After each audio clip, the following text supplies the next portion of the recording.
విశ్వాసం ఉండాలి. ఇంకా బాగా చెప్పాలంటే నీ పిలుపులో నువ్వు నిలబడాలి.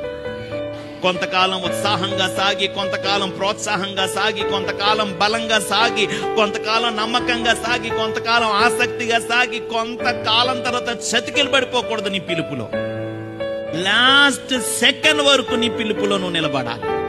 పిలుపులో నుండి నువ్వు తొలగిపోకూడదు.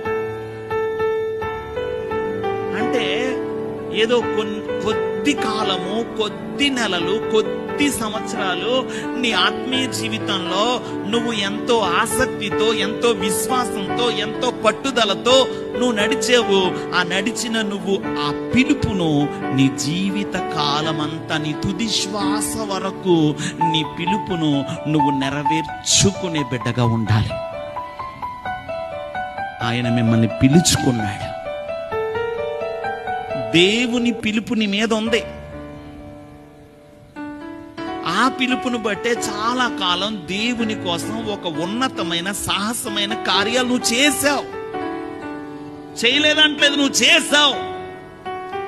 కానీ ఆ పిలుపును చివరి శ్వాస వరకు నువ్వు నిలబెట్టుకోగలిగితే నీ పిలుపుకు తగిన గొప్ప బహుమానము దేవుడు ఇవ్వబోతున్నాడు.